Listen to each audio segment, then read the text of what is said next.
안녕하세요. 대공고 1학년 1학기 중간고사 분석을 맡게 된 하이퍼의 오유석 선생님이라고 합니다. 우선 출제 범위부터 한번 살펴보고 넘어가도록 하겠습니다.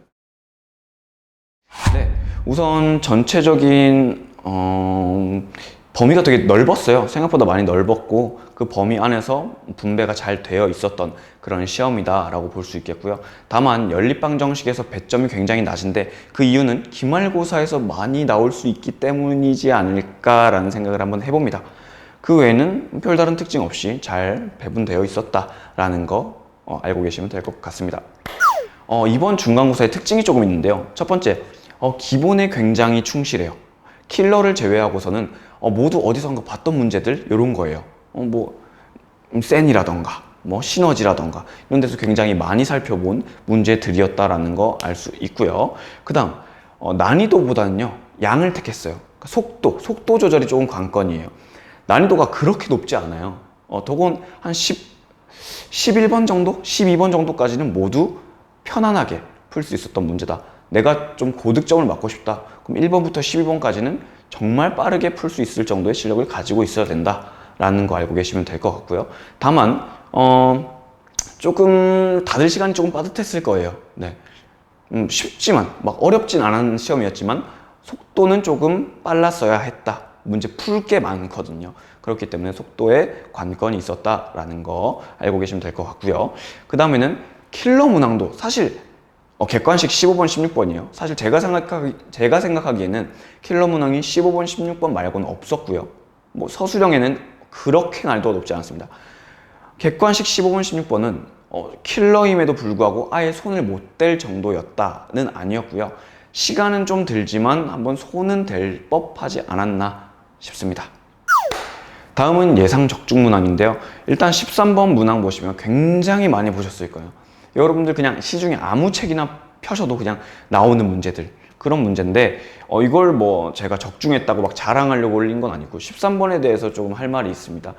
제가 1번부터 12번까지는 그래도 다들 풀만한 문제였다고 말씀드렸는데 13번부터는 그래도 약간 4등급 친구들 아니면 그보다 더 낮은 등급의 친구들은 그래도 조금 어려워하지 않았나 싶어요. 그래서 13번, 이따가도 말씀드리겠지만 14번도 마찬가지. 13번은 한번 일일이 다 일명 노가다를 해보면 되지 않았을까. 시간 어차피 많이 남거든요. 왜? 우리는 킬러에 도전하지 않을 거예요. 이 문제가 어렵다고 생각하는 친구들은 킬러에 도전하지 않을 거기 때문에 생각보다 조금의 여유는 있습니다. 그 여유 시간을 가지고 조금 노가다를 해서 풀어봤으면 어땠을까. 그런 것도 점수를 올리는 방법 중에 하나겠죠. 너무 어려워 포기할래가 아니라 나 시간 많아 도전해보자. 노가다 해보자. 한 6개, 8개, 많으면 10개까지 쭉 써보잖아요. 어느 정도 규칙성을 발견하셨을 거예요. 그때부터는 여러분들이 조금 답을 구해내는데 편하지 않았나 싶습니다. 그래서 13번 같은 경우에는 내신 대비서에서도 또 나왔어요. 여러 개가 많이 나왔는데 그 중에 2개 정도 비슷한 거 한번 가져와 봤고요. 14번이거든요. 14번도 마찬가지예요. 13번과 마찬가지로 난이도가 그리 높진 않아요. 그래서 노가다로도 충분히 풀 수 있거든요. 여러분들 이거 세제곱 할 수 있잖아요. 물론 어렵겠죠. 오래 걸리겠죠. 세제곱하고 제곱하고 그냥 대입만 했어도 사실 풀 수 있는 문제였다. 노가다를 해서라도 맞춰 주셔야 된다는 거죠. 이런 문제들은. 그래서 여러분들 1번부터 14번까지는 그래도 조금 다들 많이 맞출 수 있는 문제들로 구성되어 있지 않았나 싶습니다. 그 다음 서술형 4번인데요. 서술형 4번 같은 경우에는 저희가 하이퍼 내신 대비서가 또 따로 있거든요. 내신 대비서를 만들어서 학생들한테 뿌리는데 그 내신 대비서에서 굉장히 많이 강조되었던 그런 문제예요. 그래서 정말 많이 나왔던 문제고 그게 덕원고 서술형 4번에서 출제가 되었죠. 문제 거의 비슷하고요. 그래서 이런 걸 연습해 봄으로써 실제 시험에 나왔을 때 빠르게 맞춰줄 수 있는 그런 능력을 키워주셨으면 좋겠습니다. 그 다음 내신 대비서뿐만 아니라 이제 하이퍼에서 이제 각 교과서별로 교과서 문제들만 쏙쏙 뽑아서 편집한 자료가 있어요. 네. 그러니까 교과서를 보고 푸는 거 좋은데 생각보다 가시성이 좋지 않아요. 그러니까 이제 문제가 여기 있다가 막 뒤죽박죽이라는 거죠. 그래서 저희는 이제 교과서 문제들만 편집되어 있는 자료를 만들어서 학생들에게 이렇게 나눠주거든요.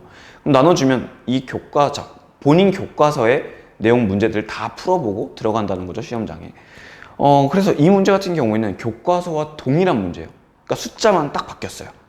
45에서 100이 원래 교과서엔 125인데 45로 바뀌어서 출제가 되었고요. 이 문제를 본 친구들은 바로 어디서 많이 본 그림인데 하셨을 거라고 생각됩니다. 그 다음 킬러 문항 분석이에요. 킬러 문항 유사 찾기가 정말 쉽지 않아요. 특히 덕원.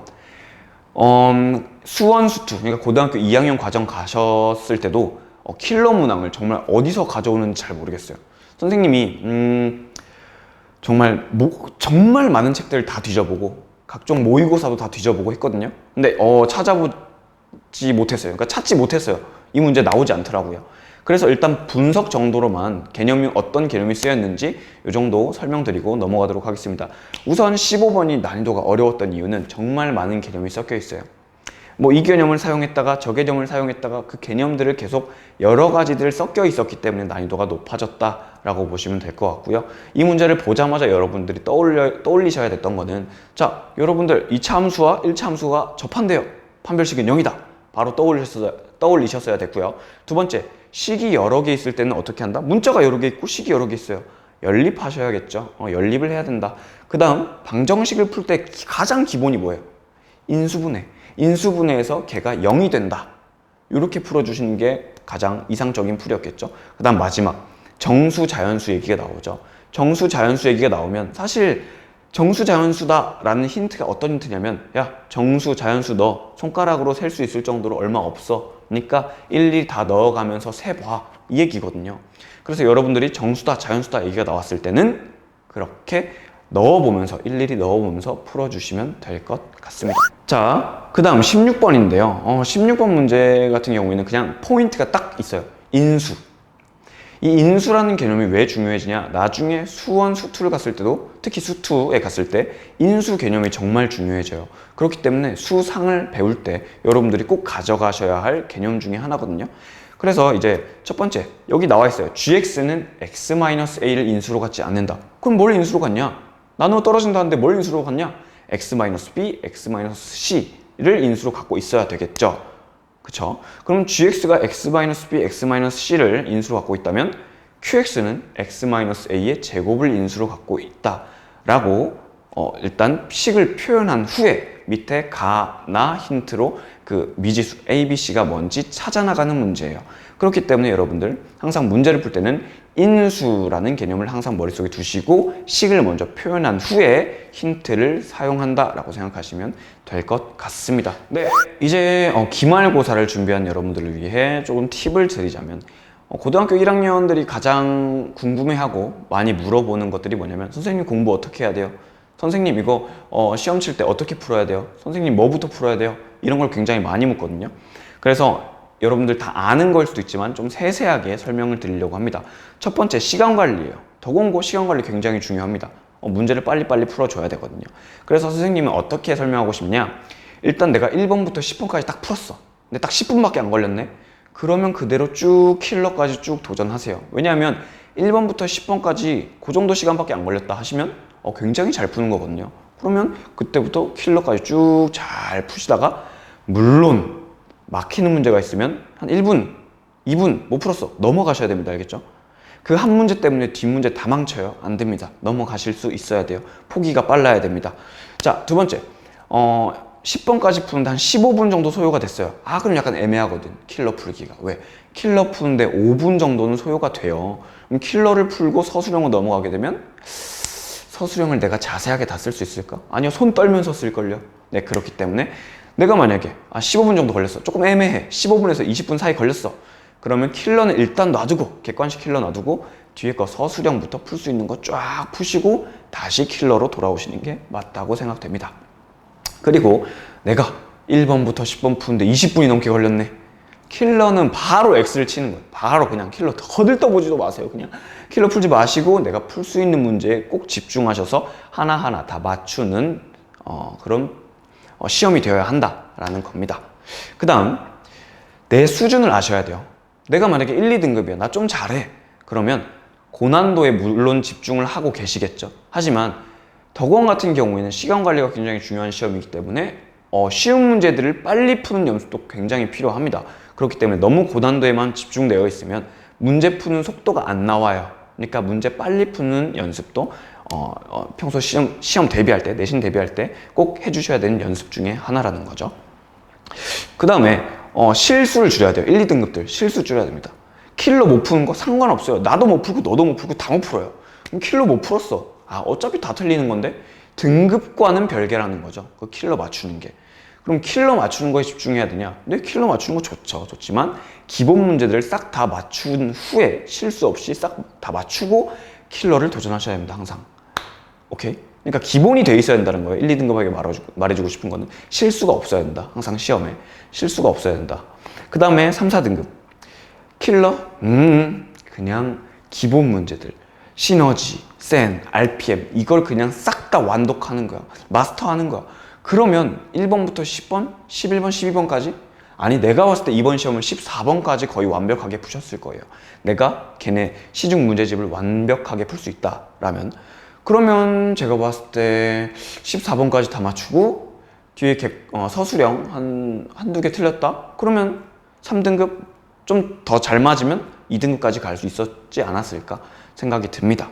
그래서 3, 4등급에게 말씀드리고 싶으면 너무 고난도는 손도 대지 마라. 고난도 조금 연습하는 건 좋겠죠. 연습하는 건 좋겠지만 좀 일반적인 우리 흔한 문제들을 많이 풀어보시고 완벽하게 풀 수 있은 후에 완벽하게 풀고 난 후에 고난도를 조금 연습해 보셨으면 좋겠습니다. 그리고 덕원 자체가 약간 일반적인 기본적인 문제들을 많이 내기 때문에 그거에 정말 집중을 많이 해주셔야 돼요. 그 다음 5등급 이하 친구들은 쉬운 문제들 반복하세요. 나 1번부터 10번 다 맞출래. 반복하세요. 1번부터 10번 아니 11번까지 다 맞추고요. 서술형 한 3문제 맞추잖아요. 그러면 뭐 부문접수 받을 거 받고 그리고 뭐 객관식 찍은 거 맞추고 하면 충분히 등급 업을 할 수 있다는 거죠. 그렇기 때문에 쉬운 문제 위주 항상 기본 문제 위주 정말 5등급들은 약간이라도 난이도 높은 거 아니요. 그냥 기본 문제 다 푸세요. 기본 문제 마스터하세요. 제발. 그렇게 풀어주시면 될 것 같습니다. 그 다음 마지막 덕원은 기말고사가 중간고사 범위까지 다 합쳐져요. 그럼 어떻게 돼요? 범위가 굉장히 넓겠죠. 물론 포커스는 뒤에 우리가 중간고사에 안 나온 부분이 반 이상을 차지할 거예요. 다만 그 절반은 앞에 중간고사에서 나온 문제들이라는 거죠. 그럼 걔네들은 난이도가 막 높게 나오진 않을 거예요. 좀 쉽게 나올 건데 그 쉽게 나오는 문제들도 까먹지 않도록 중간중간 계속 풀어주셔야 합니다. 예를 들어 일주일에 얘 80개 풀면 얘 20개 정도 푼다. 요 정도 한 8대 2 정도로 나눠서 풀시면 되고요. 내신 대비 기간에는 조금 더 얘 비율을 조금 더 높여주시면 좋을 것 같아요. 그렇게 해주시면 내신 대비하는데 까먹지 않고 중간고사 범위들 다 준비해내실 수 있을 겁니다. 그리고 제발 문제 풀 때 가장 불필요한 게 뭐냐면 그냥 문제를 생각 없이 이렇게 푸는 거예요. 그냥 시간 가는데 뭐 얼마 가는지 그게 아니라 정말 내가 수학 문제를 풀 때는 집중력을 빡 발휘해서 평소에 문제를 대할 때 빨리 푸는 습관을 들여야지 시험에서도 빨리 풀립니다. 내가 평소에 빨리 안 푸는데 시험 때 빨리 푼다? 무조건 실수 나오죠. 그렇기 때문에 여러분들 평소에도 집중력 있게 문제를 대하는 그런 태도가 필요할 것 같습니다. 여러분들 기말고사 준비 잘 하시고요. 기말고사에도 좋은 점수 기대하도록 하겠습니다. 감사합니다.